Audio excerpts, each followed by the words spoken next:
Maqaa Abbaa, kan Ilmaa, kan Hafuura Qulqulluu, Waaqa tokkoon. Ameen. Kabajamtoota, jaalatamtoota maatii Waaqayyoo, Waaqayyoon kan jaallattan hunda keessanuu dabalatanii iddoo jirtanitti nageenya Waaqayyoo isiniif haa baay'atu. Jaalallee araarri haadha keenya qulqulleessu durbee Maariyaamii hunduma keenya waliin haa ta'u. Egaa guyyaa irraa qabadhee kanan isinii dhiyaadhe daa'imman miseensa waldaa duukaa bu'ootaa wiirtuu Asallaa kan ta'an isaan faana wal barsiifna. Egaa waldaa duukaa bu'ootaa wiirtuu Asallaa daa'imman horachaa jira. Egaa har'aammee obboleettii takka yookaan immoo daa'ima takka qabadhee dhiyaadheen jira. Maqaa ishee walan sin barsiisa maqaan keenya jedhama. Tole jaalannee rattaa. Eshi gara waldaa duukaa bu'ootaatti akka dhufte eenyutu si fide? Eshi tole gaariidha. Erga dhufte as immoo maal baratte mee waldaan duukaa bu'ootaa maal fa'aa si barsiisa?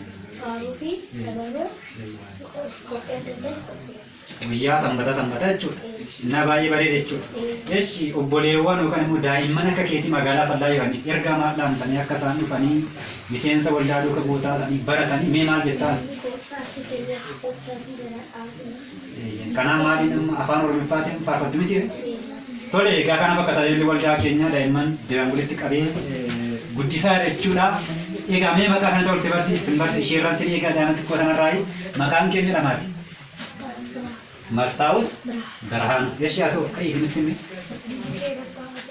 Deebisee rattaa kutaa meeqa baratte? Kutaa sadi gooba taa'e. Jechi isheen immoo jaallannee rattaa nutti himteerti obboleewwanii ati meeqa nutti himi? Maqaan keessan kan Tasfaayee Addunyaan jedhama. Kutaa maalii barattu shanaffaa. Kutaa shanaffaa baratta jechuudha. Siifan Tasfaayee Addunyaadha inni jechuudha. Jechi gara namoo gara garree haa ta'u. Kutaa meeqa baratta? Kutaa shanaffaa caa barata jechuudha. Kutaa shan barata abdiisanii. Jechi maqaa kennutti. Sagalee berkat. Samrawit. Abdala. Eshi tai. Eshi. Makan kin. Kedist. Abdala. Gobas. Eshi atau. Habs kala. Yapkan. Hartam. Gobas. Eshi atau. Meraf. Beranu. Kan ni jechuudha ijoolleen waldaa duukaa bu'ootaa egaa amma wal faana taanee faarfannaa tokko wajjin faarfannaa ka warri keessan. Isi jaalala hunda gootee jennee faarfachuudhaan maqaa Abbaa kan Ilmaa Qulqulluuti. Amannee amantaanan faarfanna. Jaalala hunda gootee nama fayyisu fannoo oolchee. Jaalala hunda gootee nama fayyisu fannoo oolchee. Baay'ateera baay'atee jaalalli kee baay'atee jaalalli kee akkana ta'e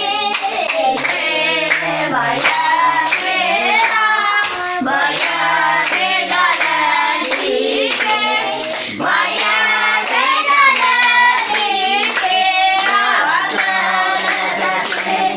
Jalalaan hunda gootee nama fayyisu fannoorra oolchee.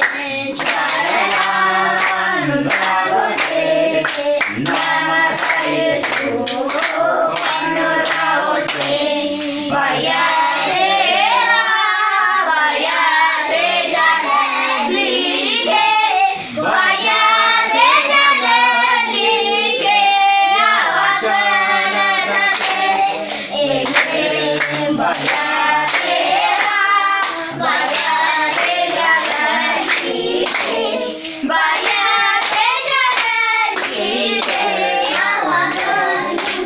Tole egaa daa'imman waldaa duukaa bu'ootaa wiirtuu Asallaa Waaqayyo sagalee jireenya sanaa dhageechisiisu.